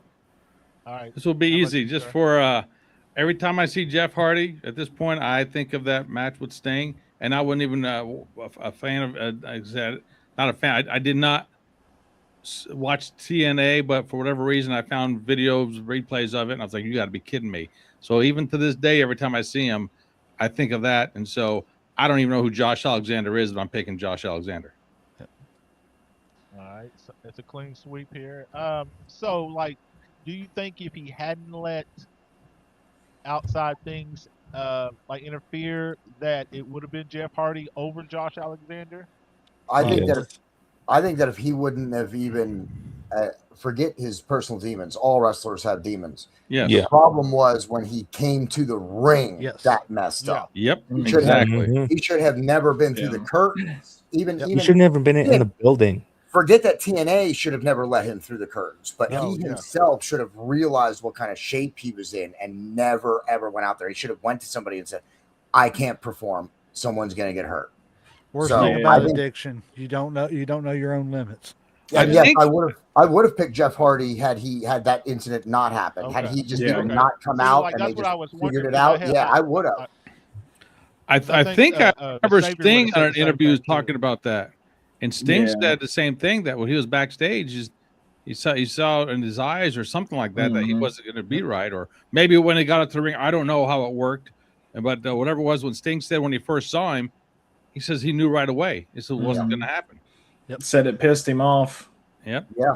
And Jeff's entrance, he's smoking on the way to the ring. Yep. As Oh well. wow. And it's like, come on, dude. That's Like, why, I'm that's gonna why go he watch painted this the eyelids match. on the. I'm That's about why to he go watch painted this the match eyes. later. That's why he painted the eyes on his eyelids because he had to keep his eyes closed for the walk down because he couldn't get them open. I don't doubt it. Oh, I don't know if God. that's a true All right, story or not, but No, it's not. But I'm just making shit up. it's believable enough. It sounded good. I know, right? Yeah, see? I believed it. Hey, I got one more question, JD. Okay, like you said, that was your second worst match. What's your Yeah. first worst match? Oh, Goldberg and Regal all day. Oh, okay. Goldberg and Regal all day. If you ask I me what just the want to worst put match it of all out for the history- record that I'm not the one who brought up Goldberg. He asked me about the I worst just match. want to put that on record. Hot take. Hot take. He asked me about the worst match I've ever seen, and that would have to be Goldberg and Regal. That is a complete exposure of the wrestling business, that match. Worse than the bad finger guy. poke of doom. I can say the finger poke of doom was for. Oh man, that is a travesty too, but that was a planned something that no one on the planet liked. That wasn't a match, it was a bit. The You know, that and is- Goldberg and you know- Regal, that was supposed to be a wrestling match, and it was a clinic on how much far superior Regal was over Goldberg in the ring. You know, The you're one gonna have move- to. You're gonna make it so they're gonna get another click because I don't remember this match. I gotta go back and find it. So Go watch it. You should. You should. The- Every the wrestler, one- everybody in the world should see it as a 101. Do not do this in professional wrestling. If you can't handle getting in the ring and doing basic, simple things like an arm bar, a hammer lock, if you can't sell those, if you can't be put in those moves, you shouldn't be in the ring. I'm sorry, you shouldn't. Goldberg should have never been in the ring because he couldn't even do the most basic of wrestling moves. The one move that nobody has ever kicked out of was the finger poke of doom. The greatest finisher of all time. I can't with y'all. All right. Well, that was pretty easy. That was a sweep right there. Like I said, I don't even know who the Josh Alexander is. Honestly, I was gonna go with Jeff Hardy before I heard all this from y'all, and now I'm kind of like, damn, Jeff. I don't. Yeah, he's done fucked up his legacy. Go watch the Jeff Hardy versus Sting match, and then immediately after that, go watch the Goldberg and Steven Regal match, and you will see the worst two matches in all of wrestling history. Even Davey Boy Smith could pull off a 4-star loaded, and I don't mean that as a bad thing, but he really did. I mean, he could. All righty, who's All right, that brings us. Looks like our last match for the first round is going to be AJ Styles versus Nate Nemeth. Nick Nemeth, Dolph It was a Ziggler. great matchup too. Nick Nemeth, Dolph Ziggler. Which I'm still a little bit upset over the whole meet and greet, but I'm gonna get over that. Right. Yeah, I'm still pissed off about that too, but Pissed off that's a about whole what? nother show. We got to meet Nick Nemeth about a month and a half ago, but Yeah. we were told that if we bought front row tickets that we would get to meet him, we would get an autograph, we would get a picture, and we would get like a couple of minutes to talk to him. Well, we got there and we paid for their front row tickets. And when we got there, we looked over and there's a sign up that says autograph $40, picture $25, blah, blah, blah. So you ended up having to pay for this stuff anyway. So I was like, we were pissed because, if that's the case, I wouldn't have bought a front row ticket. It wasn't that big of a show, to where the fifth row was any worse than the front row. So it was just like, that kind of made me mad. But I've talked to a couple people since then, and I've learned that it was more his people than it was the company. Oh, okay. They kind of played political stuff once they got there, but that's neither here nor there, whatever. But yeah, go ahead, Uncle Slam. All right, like I said, we got Nick Nemeth versus AJ Styles for the last match of the first round of the TNA Greatest World Championship. I'm gonna start off with the Wolfman for this one. Let me see the visual again real quick. All righty. I got to go with the Hall of Famer AJ Styles because Nick Nemeth has nothing, not even close to as good as AJ Styles. All And right, he's a so we champ got right now, though. Yep, 2-time champ. Second time. Yep. Just won it not too long ago. Yep. All right, Savior. This one's easy for me. AJ's the face of the company. Nick is great, but he's not AJ Styles. Like on, in my opinion, on AJ's worst day, Nick still can't lace AJ's boots. Wow. Or put on his Especially, elbow pads. yeah, especially when it comes to TNA. In my opinion, the greatest match that I've ever seen is AJ, Samoa Joe, and Christopher Daniels. 100%. Either Unbreakable or what was the other one? Was it their other triple threat? It was for the world title. I can't remember what pay-per-view it was though. But AJ's easily goes over in this one. I do have a question about this particular for AJ wise, because he was not only the TNA actual world champion, but he was also the NWA TNA world champ. Are we counting that as well? Or are we just counting his 2 reigns as the TNA world champion? Just TNA. Yeah, Okay. just TNA. So is it still AJ for you? Yeah. All right. So we got 1 or 2 AJs. Yep, 2 AJs. Let's see, Andrew, sir. I liked Dolph Ziggler. I Me think too. he was a fantastic in-ring performer, but that was in WWE. But when you think of TNA, you think of AJ Styles. Without a doubt, you think of AJ Styles. So for me, it's AJ Styles all the way. All right. Bad guy. Yes, absolutely. AJ Styles all day. I mean, I love Dolph Ziggler and Nick Namath. I think he's a great wrestler, but TNA, you think of that's exactly who I think of. I think of AJ Styles. I think of Christopher Daniels. I think of Samoa Joe.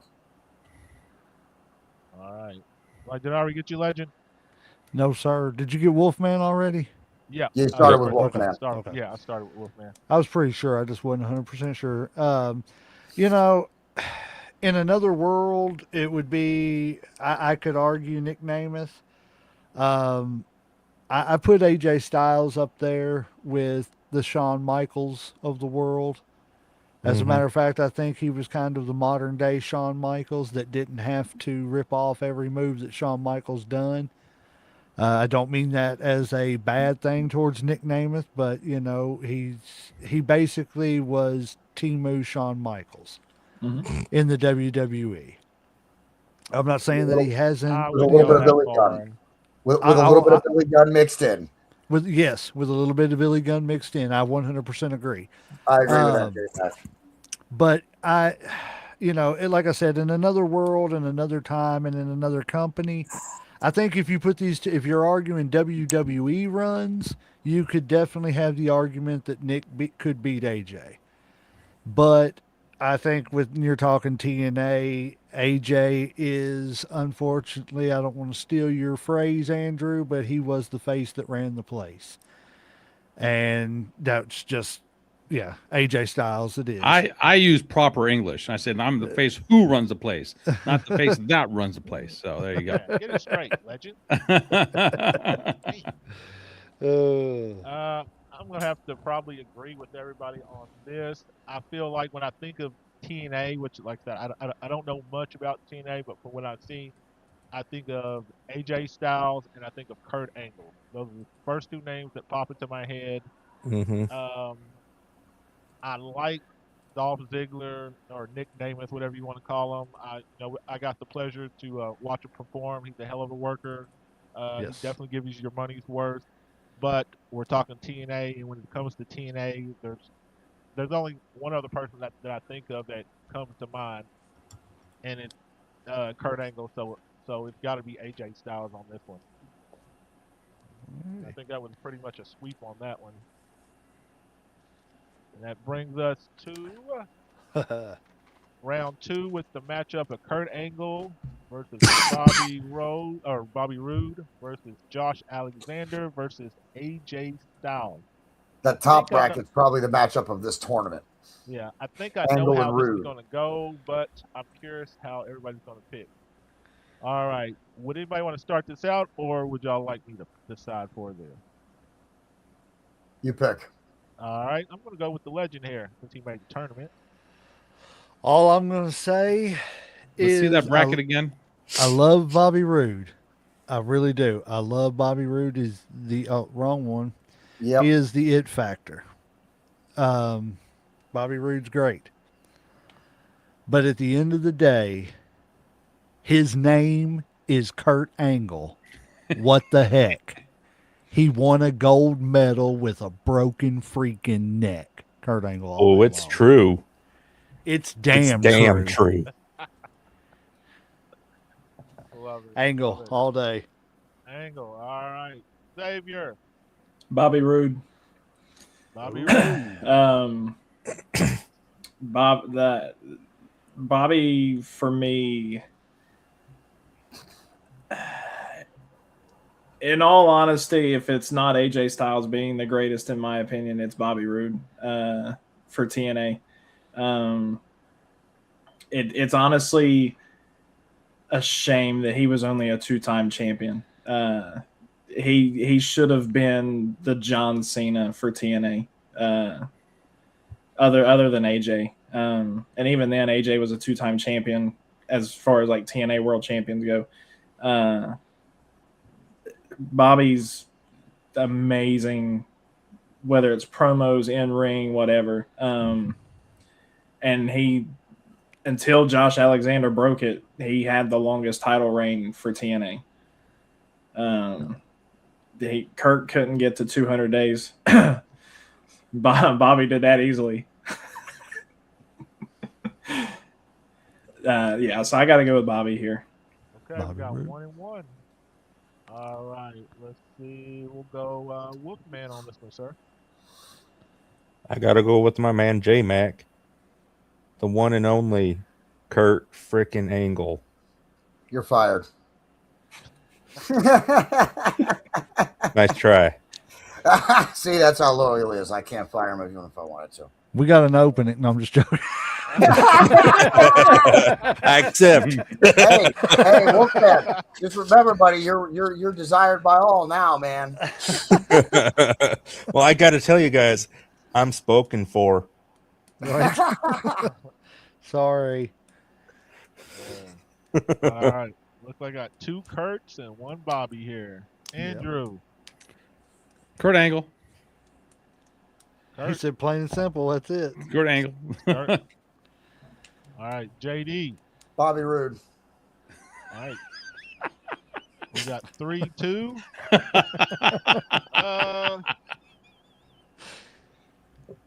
I got to go with majority on this. I don't know much about Bobby Roode, so I can't really speak on him. I kind of wish I did know more.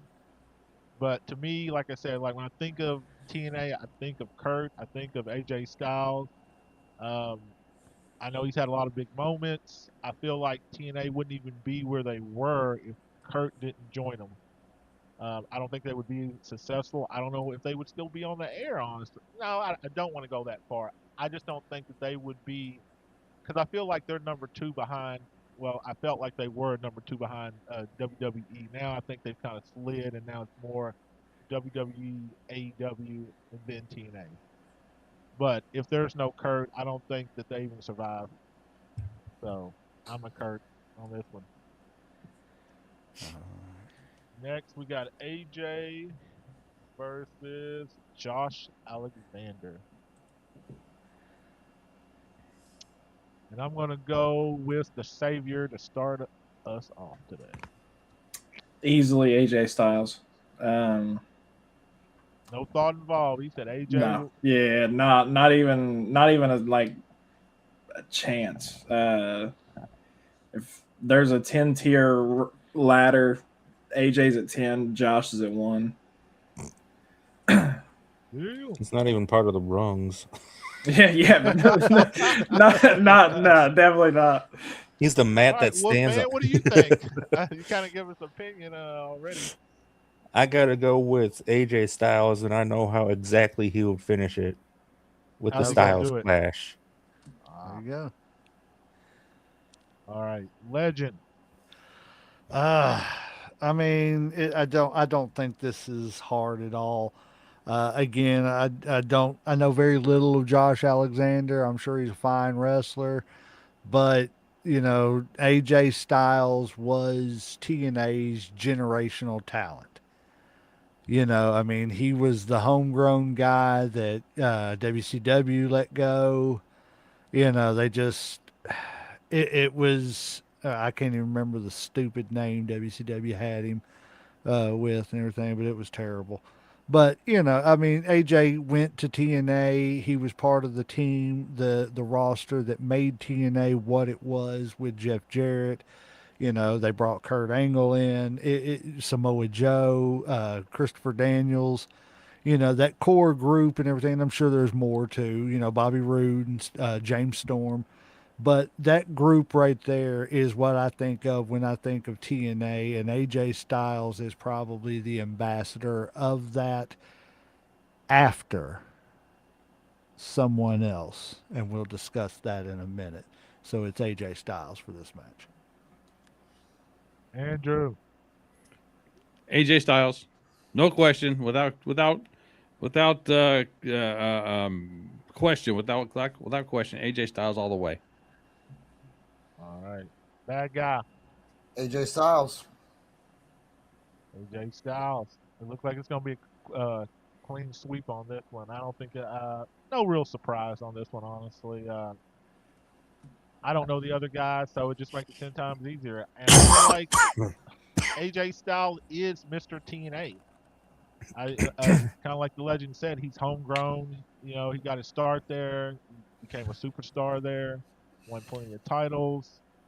And I kind of felt like that the finals were actually going to go like this anyway. I felt like it was going to be Kurt and AJ, and I think that's the way that it should have been. So now we get down to the finals of the TNA World Championship I'm with bringing it up Kurt right Angle now. versus AJ Styles.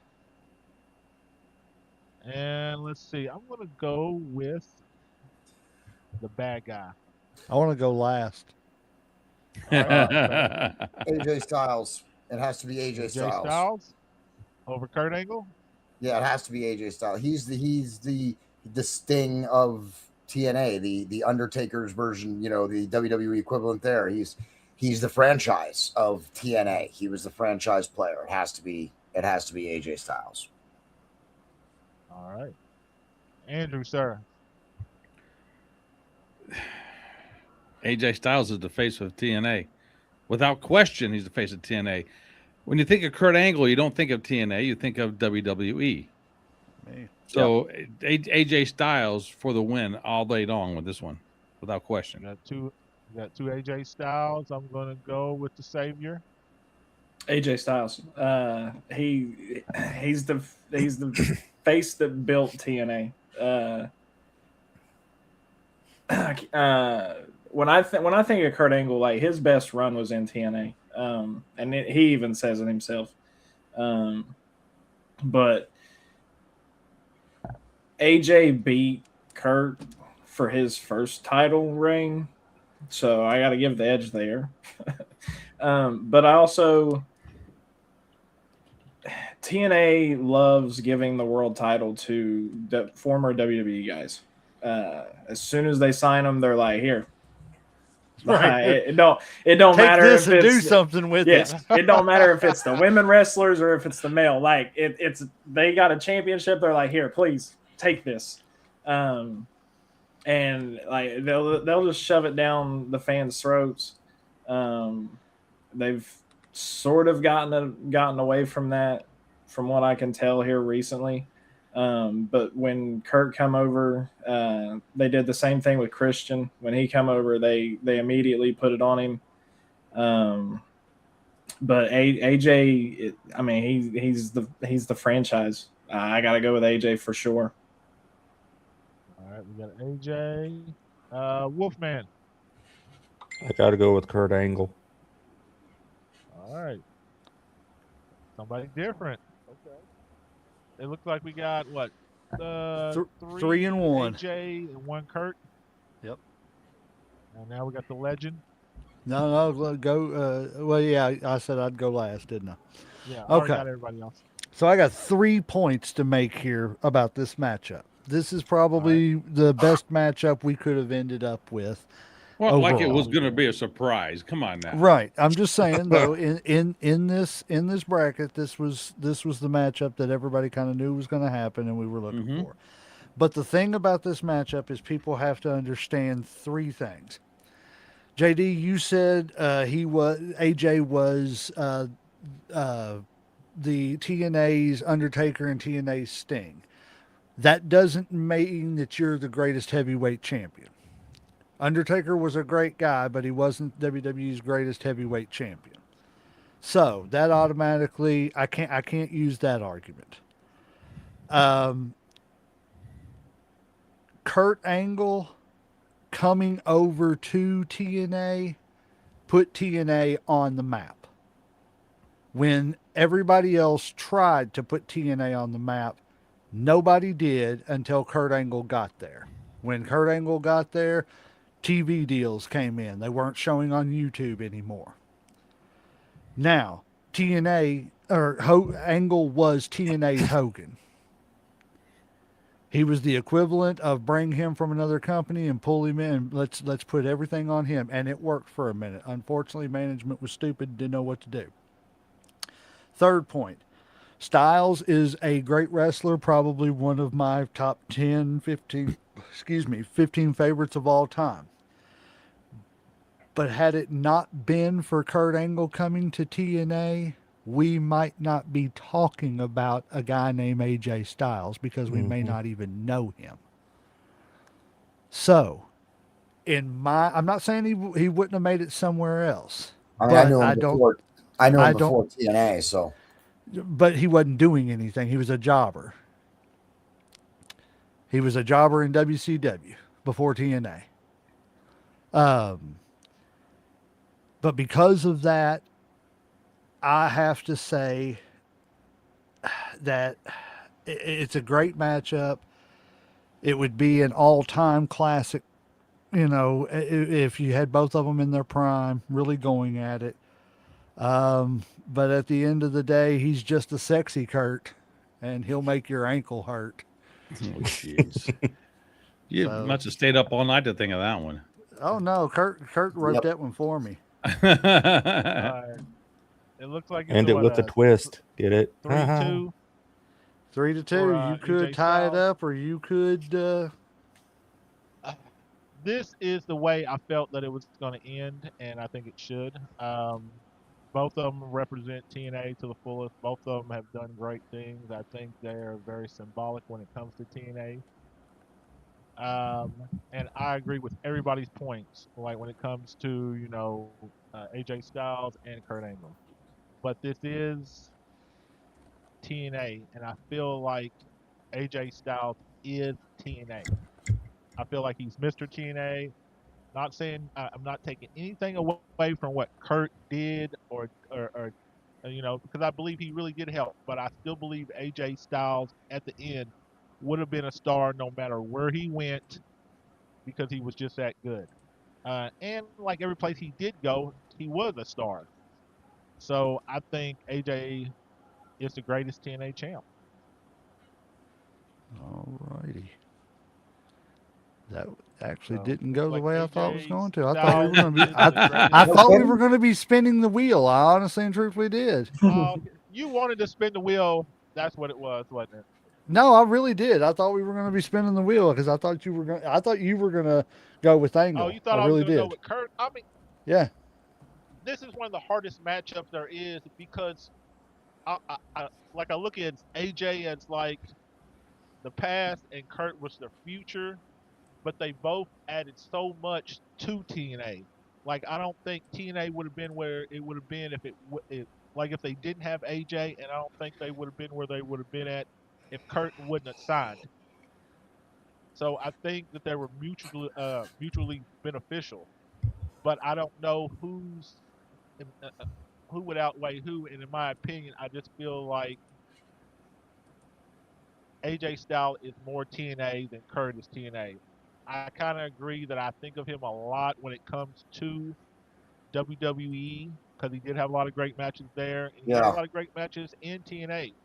But I think AJ personifies TNA more than Kurt does. Just by a little bit. Just by the slim. It's like 1A and 1B. I think it gives Styles a little more legitimacy because Kurt Angle was the star they needed to keep everything going. He was the star that they really needed to add legitimacy to the title and this, that, and the other. Styles was the guy who became the company man, and that kind of gives him that little nudge. You know what I'm saying? I don't think it always gives you the nudge. But I think that in this situation, it gives him the nudge over Angle because Angle was so prominent in the WWE before. But what people don't realize is he's actually more decorated in TNA than he is WWE.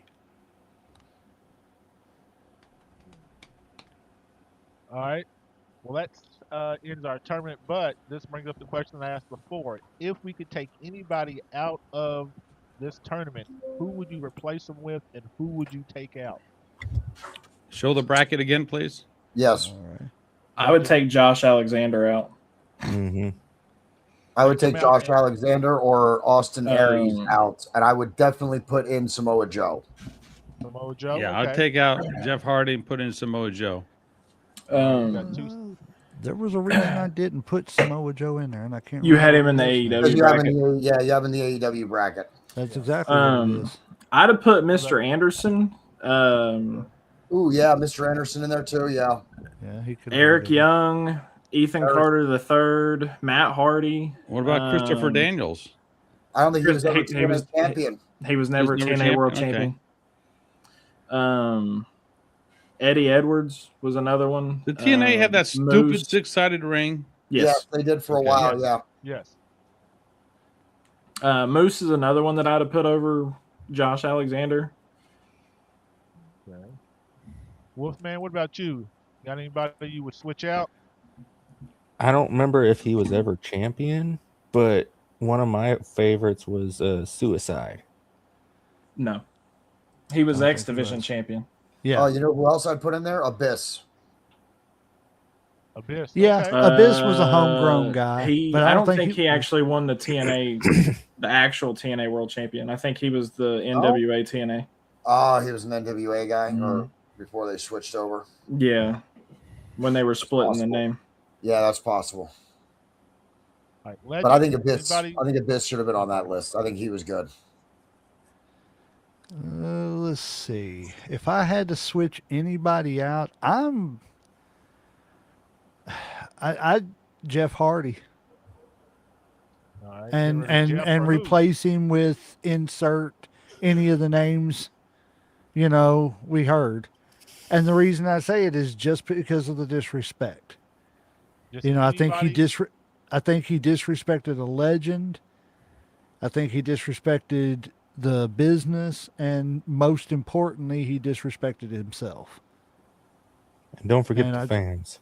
Right. And well, yeah, and the fans. And it just, like I said, you could for me and my taste, and again, that's why I stuck with my own whatever that I promised myself with the days and the reigns, that's why he got in, because if it was anything else, I wouldn't have put him in. Nope. Okay. I mean, that's fair. Like I said, I mean, that is a major thing, unfortunately, he had to disrespect everybody like that, and there's consequences when it comes to it. So, And don't get me wrong, it's not the fact that I don't know how to say it. I understand that it was an addiction, and I'm not trying to beat him up for it. But at some point in time, you got to stop letting that addiction. You got to fight it back. And he let all guard down and all disregard for all safety down when he walked out through that curtain. yeah, because he could definitely really injure somebody and not knew it, had no Right. clue. Mhm. You know what I'm saying? I mean, like you depend and you trust your partner in the ring to work safely. And if they're under Yep. the Yeah. influence, there's no way in hell that they can work safely. I mean, it's just impossible. Yeah. You're putting somebody Yep. else's life at risk. I mean, what if he had hurt somebody? What if he had paralyzed them? You know, or what if he had killed somebody being Hmm. fucked up? You And know, this was after WWE let him go for failing drug tests anyway. Yep. And they put him through a rehab when before they let him go, and then TNA put him through one before he had this incident. And at that point, he had no interest in helping himself. Like, you can send him to rehab all you want until he decides, okay, like I need to actually take this serious. It's not going to help. That's exactly right.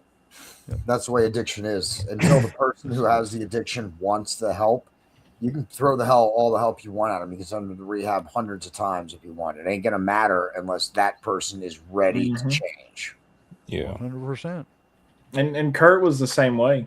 He never Yes. had the incident that Jeff did, but they sent him to rehab a couple times, and it never helped. And then I think it was his wife, told him, like, you either get your help and actually get it fixed, or I'm leaving. Yep. Hmm. And it was his wake up call. 100%. because I remember, I think I saw it might have been the Dark Side or something. They were talking about Kurt, and Kurt was one of those people like he would get fucked up before and after, but he would never be fucked up Mhm. like during a match. You know, like he might eat a ton of pills or something before and like let it wear off. He'd go through his match. Then after that, he'd have ice and popping all types of pills, but he would never come to the ring fucked up. That was not him. Like I said, he would never disrespect anybody like that. Now, do we think if Jeff hadn't had the substance abuse that he would have went farther, that he might have been a Probably. bigger star than he Yeah. already was? Because he was a world champ in a lot of places. Hmm. Do you think Yeah. he could be bigger? Yes. I- And TNA especially. Yeah. Yeah. I don't think he goes back to TNA after when he feuds with Punk and he ends up leaving after they fired him from WWE. I don't think he ever goes back. He was set to be a monstrous star for WWE, Yes. and he just kept failing the drug test, and they finally let him go. I don't think he ever goes back to TNA at that point. I think he becomes one of the biggest stars that WWE's ever seen. Okay. And, like, does anybody else like share that sentiment, or they say, nah, he probably reached his peak. I think he goes to TNA that first time, he gets himself straight, and he becomes one of TNA's biggest stars ever. And he is right there with AJ and Angle and all of them as a TNA great as a singles wrestler. He made his tag team career in the WWE/F and singles career in TNA. That's my Yeah. final thought. Yeah. On that note, guys, I'm gonna bug out of here. I'm not a Jeff Hardy fan at all. I think the wrestling world would be better off without him in it at all. So, and I'm going to bed, guys. I'm out of here. I gotta go. All right. Well, I Thank appreciate you, you Andrew, for being here. man. You're Sorry to welcome, keep you up man. gentlemen. so Let's late, do it all sir. tomorrow sometime. All right. All right, Take it bye. easy. Get some rest. Bye. Well, as I was saying, I was the biggest fan of Jeff Hardy until I found out what he did that day, because I just loved how he would just fly off the top of the ladder. Yeah. And just like he didn't just jump off, he flew off the ladders. Like, and then what he did, I'm like, did he even think like he could be putting his life or somebody else's life on the line? What if Excuse something me, happened yes. like what happened to the Hitman's brother, Owen. Owen? Yeah. He wasn't even drunk or high. He still ended up dead. Yep. But like Your whole job as a wrestler is, and I'm sure Chad can even touch on this even more. And we didn't mean to turn this into a bash Jeff Hardy or anything like that. We're just, it's addiction, and I'm sure somebody, all of us, have been touched by it in some way, shape, or form. Mhm. But I'm sure Chad can, reinforce what I'm getting ready to say.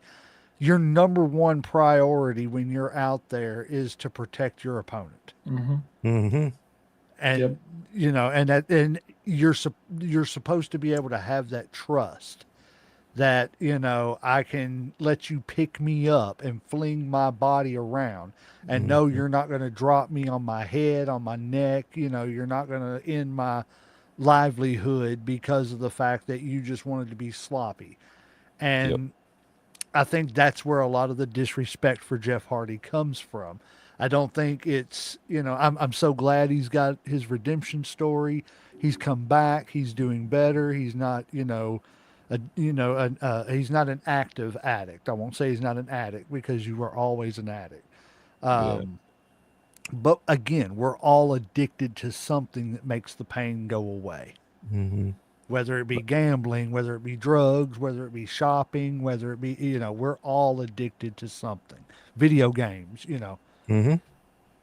Yeah, like I don't know if I've ever told you guys, but I was like a Greco-Roman wrestler back in the 90s. My one of my last matches, my opponent put me in a legal chokehold, and I literally blacked out.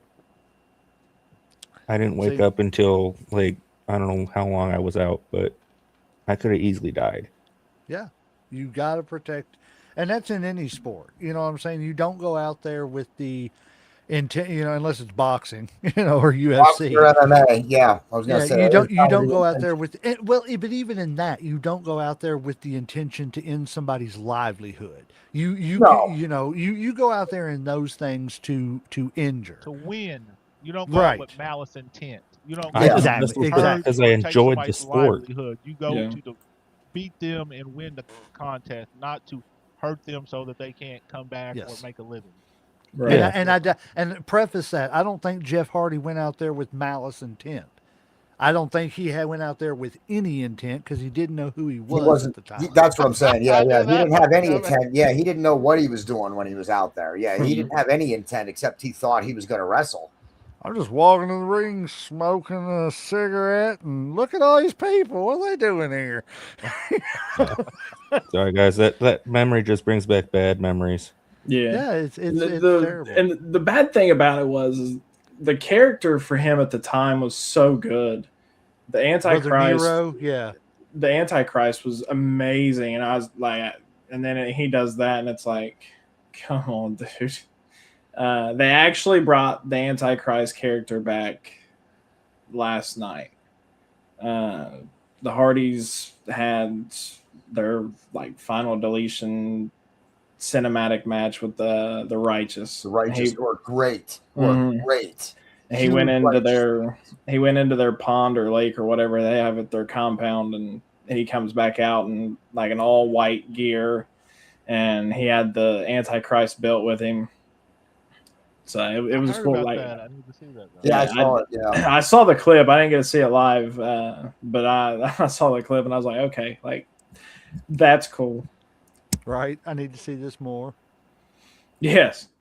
I always like when they do the cinematic matches at the Hardy compound because whether it's him or Matt, they always come up with some weird random thing to pull out of the lake. and they're Right. great. They're the cinematic matches that the Hardys put on. I think have redefined what Mhm. cinematic matches should be. Yeah. So I mean, Bray Wyatt did great in WWE Mhm. with a couple cinematic matches, but the Hardys, man, they've taken that stuff to the next level. I don't know. That Boneyard match between AJ and Undertaker was good. Mm-hmm. Yeah. That had That me. was That had classic. me hooked. Yeah.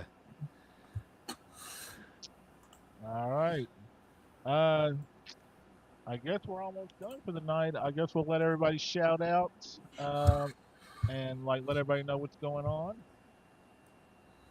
Savior, you want to shout out or like let the people know like what you got going on? So I will be my next match, unless I get told otherwise, is August 30th in Ironton. That's with Aftermath. We've got September 4th in Olive Hill, Kentucky with Aftermath. September 5th in Catlettsburg, Kentucky with Aftermath. I had September- a girlfriend from Olive Hill one time. September 12th in Spencer, West Virginia for Route 33. And then September 19th in Inez, Kentucky with Aftermath. All right. JD, Uncle Slam, you know the girl. We went to high school with her. who? Bethany Maddox. Oh, okay. She was from Olive Hill, Kentucky, man. I met her when she first moved down here, but that's another story for another podcast. Exactly. Oh, JD, what you need to shout out, brother? Yeah, check out Mayhem Media. We're on Facebook, YouTube, and Rumble. Tomorrow night we have the continuation of our Marvel series. We're doing 3 movies tomorrow night. We're doing Spider-Man: Homecoming, Thor: Ragnarok, and Black Panther. And then tune in Sunday. Wolfman and I are going to put on a prediction show for the AEW pay-per-view Redemption, I believe it is. Yep. I think it's Redemption this Sunday. So we'll be doing that on Sunday afternoon.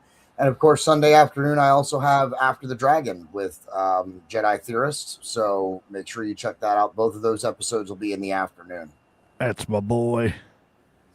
All right, Wolfman. I just want to give my cousin a huge shout out. I hope you're healing up. I hope you can pull through, but I love you, cousin Wendy, and I hope you hear this. I'm here for you. We're all praying for her.